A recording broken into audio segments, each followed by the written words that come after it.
Hi, Andrea. Hi. It's good to see you. Good Seems to. like a year went fast. I think it's been about a year, Mhm. yeah, since you graduated from the Bones for Life training program. And so how in the world are you using this work in your life or in your profession? Bones for Life integrates into my life in every way. I feel it on a personal level as I do the things that I do in life. So I like running.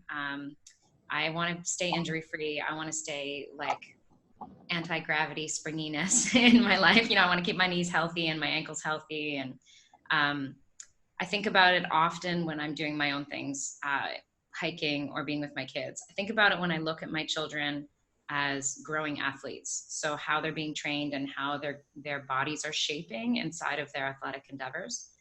On a professional level, as I teach theater and I teach movement, and then I teach everybody how to move in more healthy ways through the lens of like yoga, Pilates, and Feldenkrais or Bones for Life. The strategies have been, I'm trying to think of the right word. I mean, they've been super illuminating, particularly recently with the toes. So I have some toe activation work that I've come across in my life before through the investigations of other modalities, but the transmission of toes from the heel striking, and it's not just gait analysis, it's like from pum all the way through the body, has literally transformed practitioners, like people that I work with, in a much more free way. And it's like the smallest aspect that provides these changes. It's exciting and really like humbling to watch, because it happens within them and not because of me or because of something that I'm doing to them. It's just literally a transference of great knowledge going back into their body, and they're remembering this basic movement pattern. That is really a beautiful description of a really good somatic approach. This not only the remembering, but talking about just this transference or reawakening of what's already in there, really. Mm-hmm. Yeah.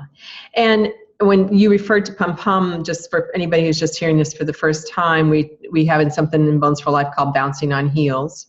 And you're talking about the vocalization that we make in bouncing on heels, called that is pum pum pum pum.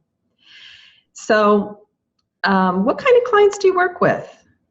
So excitingly, I have a huge range of bodies that I interact with. I work with students from the ages of 18 to 23, and sometimes older, even in the university settings at the undergraduate level. So sometimes I see people coming out of military environments where they're in their mid-20s. So that's why I mentioned they can be older. And that's in the university setting where I'm working in arts circles, but in a studio environment. So my classes are extremely physical. They're not lecture-based, they're participatory and experiential. And we're often looking at ways to free the body of habit, excess tension, um, and like freedom of bias and perspective that we hold deeply within the structures of our muscles and bones. So in that way, I utilize bones in a big component to help them see that there are other choices available inside of their bodies and the way that they move and interact with one another. And then in another portion of my life where I'm working with clientele, I have recently developed a larger population of older clients. So when I say older, I mean 70 to mid to late 80s. Um, and those clients have various degrees of mobility. Some have less mobility, some are very limited.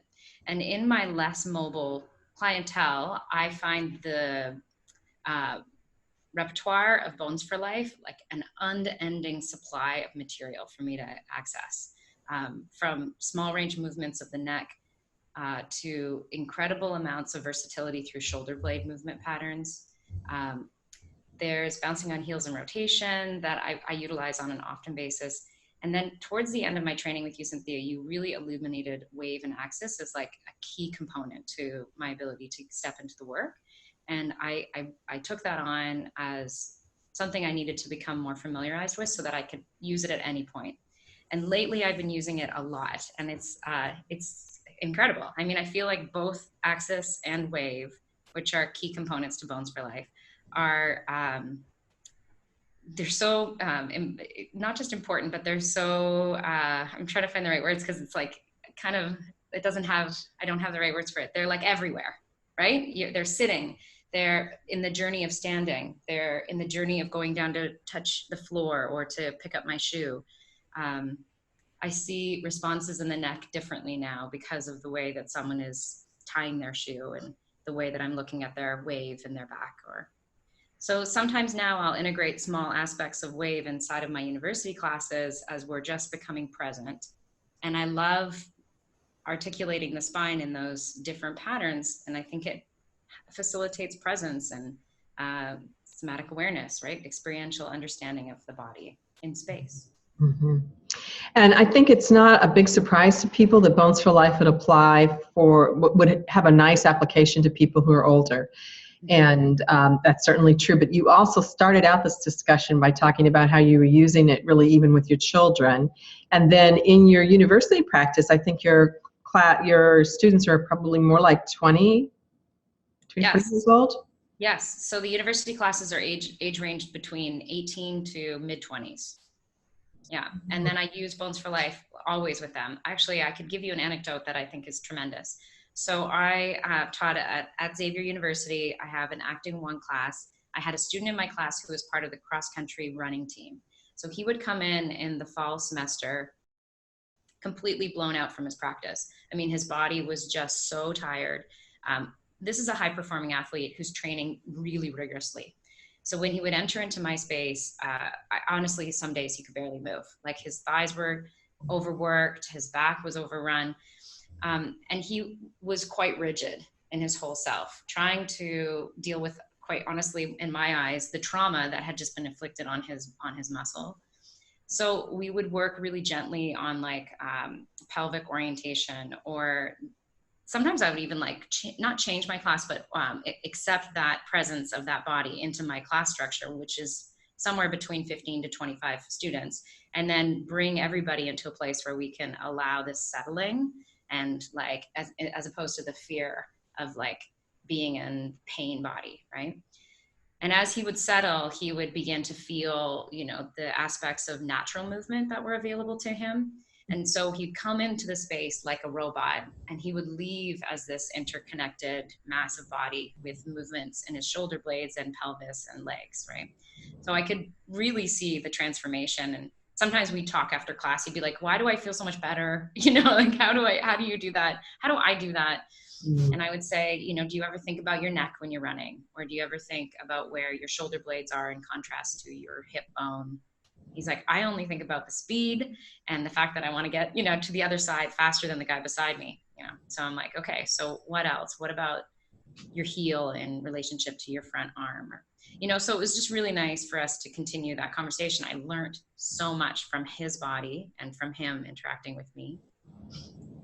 So I have moments like that all the time that I can't like thank Bones for Life enough, because it took a practice that I was beginning to understand, which is Feldenkrais. I'm, you know, partially in the journey of certifying in that direction, and it brought it to me on a much more vertical level.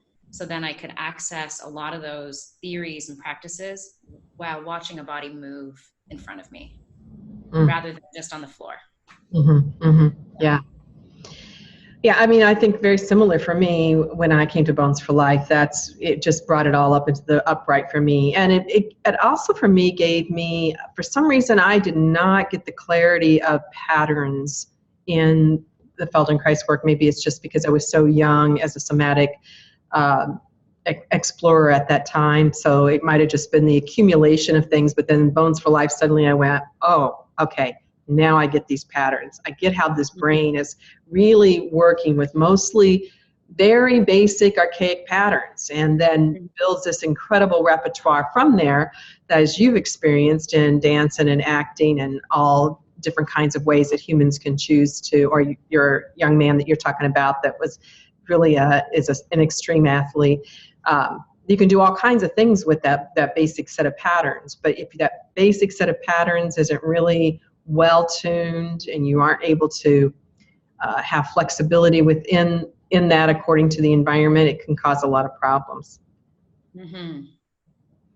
So as an actor, I mean, I hate to ask this question because we've been having this discussion that a work that's for everybody isn't for anyone in the world of marketing. Marketing is all about niching down. So we'd like to just say Bones for Life is for old people, or Bones for Life is for kids, or Bones for Life is for athletes, or Bones for Life is for balance. Or we want to, that's what the world likes, is for us to chunk way down and get really narrow and small and say this is what it's for.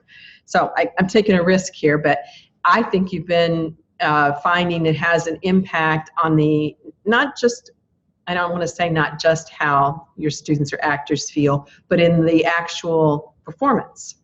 Mm-hmm. I do. I feel like it's affecting them, not just physically as well, but the way that they think. And that is a huge transition.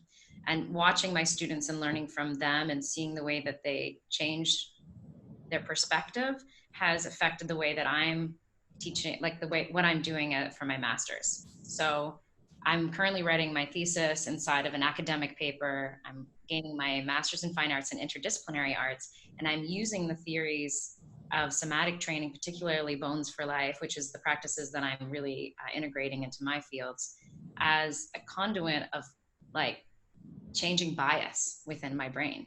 So social justice has this like whole way that we speak about things, or that we look at life, or the lenses that we see through or don't see through. And then I feel like somatic lives over here and it says, oh, we only can do, my body moves or it doesn't move, and I'm trying to teach it how to have more freedom. But I feel like we want freedom in our brain as well. And, we talk about this on both sides of the table, but I feel like there's so much to be had from both happening at the same time. So what I'm looking in performance for my young actors when I integrate some of these theories is that they're not just moving better, but they're thinking more expansively, which allows for them to embrace an audience at a level that's more sophisticated. Mm. Mm. And I would think for the actor too, and I think we maybe even had discussions about this in the training, I would think also for the actor, not only delivering that higher level of sophistication to the audience, but maybe post experience having a more integrated experience themselves, that they're maybe not as potentially even traumatized by the roles that they take on, for example. Yeah, I'm so glad you brought that up, because that's been something I've been talking about for a couple of years, and I was really moved by the Feldenkrais term reversibility. And we do this in Bones for Life too. We'll go into a movement pattern, and then that you're integrating that into your nervous system when you're able to reverse that pattern and then add to it or subtract from it. And you can go in the same way that you come out every time. So I thought, well, why can't actors do that? When we go and play traumatic roles, most actors are never taught, I would argue nobody's taught, how to remove yourself from that psychological process of somatically experiencing those traumas, because we are experiencing them somatically on stage. Even if Andrea Tutt didn't go through those circumstances in my life, I'm having the somatic experience of it. So it's been an incredible journey bringing these two places together, because I've discovered how similar they are, that they really have the same pathway and this experience. So I've started to think to myself, how do I begin to talk to actors about removing themselves from this experience of having a physical journey and then coming out the other side and going back into their life again. And the way that I've come to at this point, and I'm still researching, is that it looks different for everybody and it looks different for every experience. And I went into it thinking, I'm going to create a pedagogy. It's going to look like this and be very formed. And then as I've done more research, I've discovered that of course it's different, because everything is different with every femur is a different size. Every walk has, every gait is different. So I think the way to understand, or the way to start to implement this, is to talk about the experience of perception, of awareness, and of how I have choice inside of the way that I move. And that if I'm going to remove myself from an experience that was difficult because I lived it and experienced it in front of an audience today, that I have the choice to release it. And I have the ability to reverse myself from, I have tightness in my chest, and then I have a way to deal with the tightness in my chest, right? That might be the repercussion of the situation that I just went through. Or I'm feeling my low back is spasming and I have a headache because of my stress that accumulated through the process of playing this role. So how do I deal with those physical ailments? And that would be the way out of my traumatic experience that I had. So I guess that's where I'm at now. But it's an education of like body mind integration in a level that I'm finding really, really complicated. Yeah. Complicated, yes. Yeah. Yeah, I think it is both complicated and then also extraordinarily simple at the same time. It's such an interesting dichotomy of how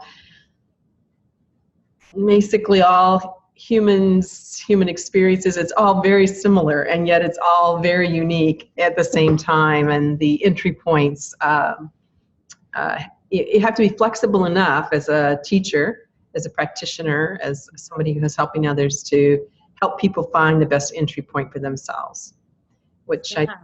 is something that a Bones for Life somatic type experience is extremely helpful for. Mm-hmm. The adaptability, I agree with, you know, the way that I'm perceiving and leading this classroom through this experience is only through my own lenses, right? Through the history and the experiences that I've had. I totally agree. And so the way that I'm teaching is starting to change as well through those perspectives. So I'm starting to be like, what is your experience and how is that, you know, I just want to hear from them, because the moment I start to tell them what my experience is, of course, it's now polluted the room, right? Right. So it's so important to keep practicing that in the way that I teach. I love that you brought that up because it's a challenge. Yeah, letting people have their own experience, letting each person's experience stand for itself. But this is really big. That's a big thing, actually, and I think it's a big thing for anyone who's involved in expressive arts type work, where we sometimes are looking for shared experience. And there's a lovely shared experience is lovely, right? It's very lovely, certainly, but also that each person can have their own experience. So you bounce on heels and somebody says they feel more grounded, and somebody else says they feel more upright, and somebody else says their knees hurt, and somebody else said blah, blah, blah. And it just, you know, or somebody else has an emotional response, not even a physical response to it. And that emotional response could be surprising. And so the right or the privilege or the, to be able to have each of our own experiences and for it to stand and count on its own as valued without having to have anybody else have the same experience at all for it to be valued. I think that's unusual. I think it's unusual too. And I think it's countercultural, to be honest. I think that we're told and educated in a way that we're supposed to go along a certain track and gain certain sort of check marks in the right places and move forward. But then when you gather people in a room and you say, there's no right, there's no wrong, there's only your experience, or the only thing this is what I've been saying to my class this semester. I'm like, the only thing I ask of you is that you try to do the task. And then we can talk about what your experience was. But I am not interested in it being one way or the other way, right? I'm just interested in you having the experience. And having people change their brain and the way that they're thinking about doing something for a teacher in a room, that is going to give them a grade, you know? That's very difficult. It's really difficult. You know, it's progressive pedagogy. It's hard work that's being forged in different places. But it involves this collective experience, right? Where we have to say each of your experiences is as important as the next person, even if it's vastly different, and that it's correct, right? Whatever your experience was. But I have had the negative fallback on that when I feel that people aren't maybe properly guided in that direction, or when I tell them that, they think this is so nebulous. What am I trying to do? You know, they've been conditioned to see that there's an end result.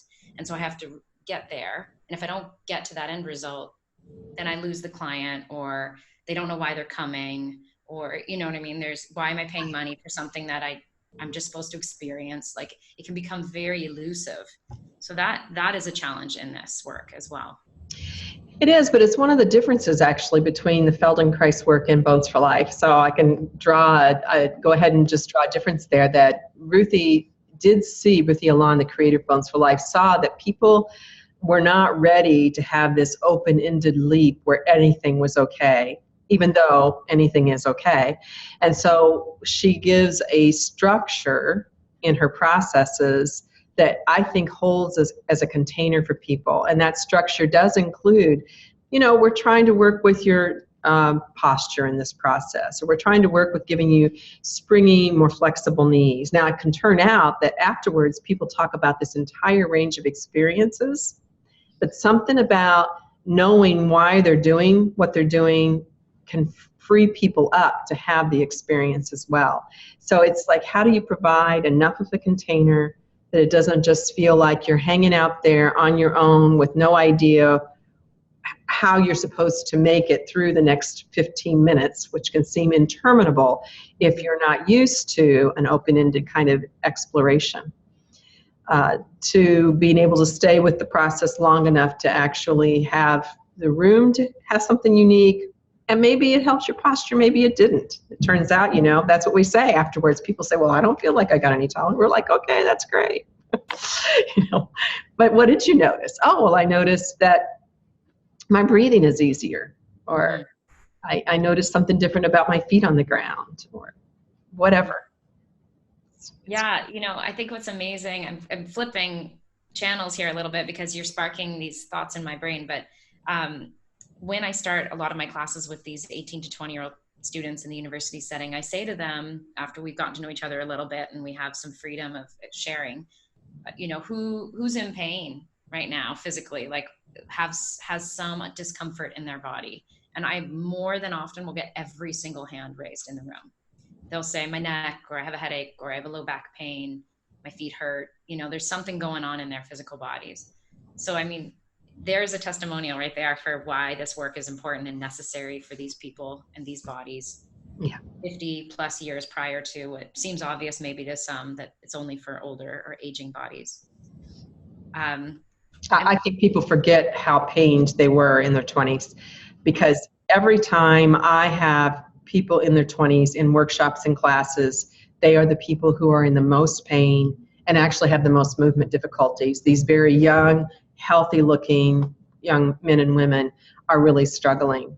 I mean, I think life is just difficult when you're still trying to figure it out. I mean, life has many difficult moments throughout the span, but you're still just trying to figure out the basics when you're in your early 20s. And that in and of itself is a major physical stressor.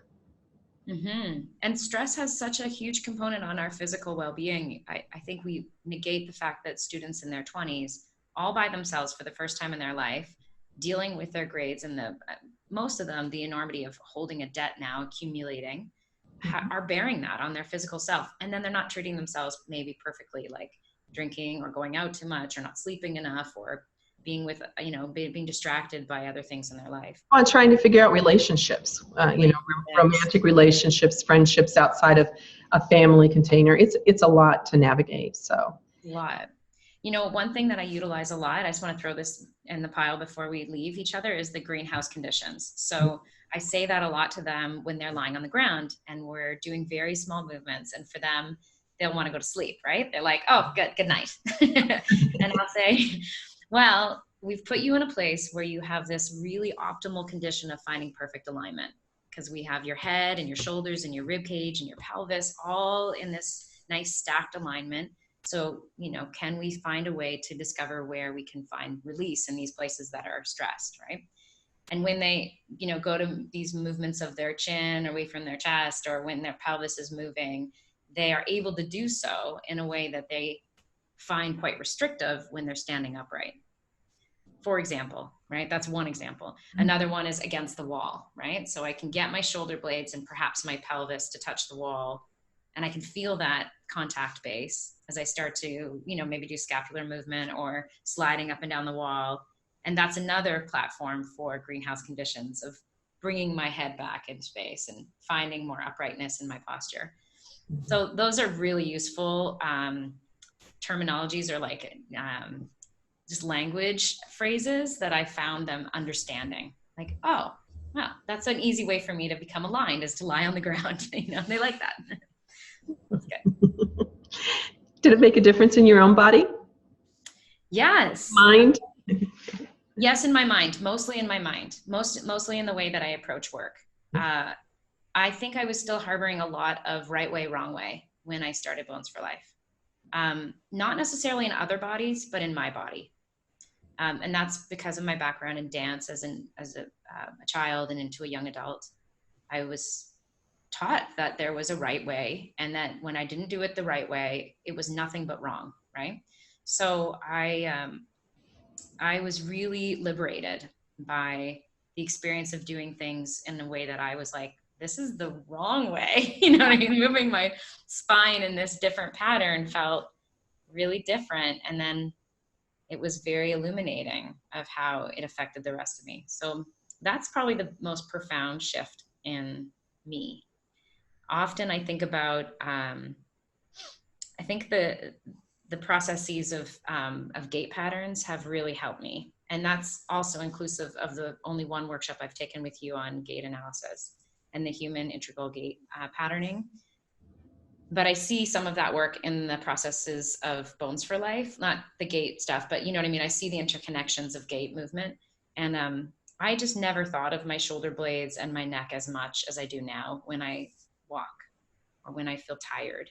And I have scoliosis, and so I often feel my rotation happening, or I feel the dominance on the one side starting to occur.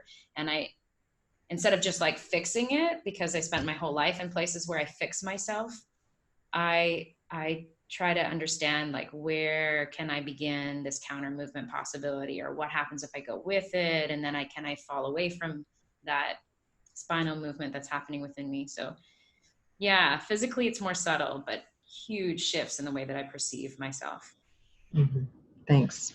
Yes. Well, thank you so much, Andrea. You were a joy to have in class. I love that you're in Cincinnati and offering your unique blend of things. And I don't know how long. Maybe you guys will stay in Cincinnati forever, but I think not, probably, because you've been moving so far. So wherever you go, I know you're making an impact. It's wonderful to have you as part of our community. Thank you. Thank you for all your teaching and your guidance. It's like very inspiring to be in this space with you. Thanks. Okay. Bye-bye. Yay, bye. Thank you.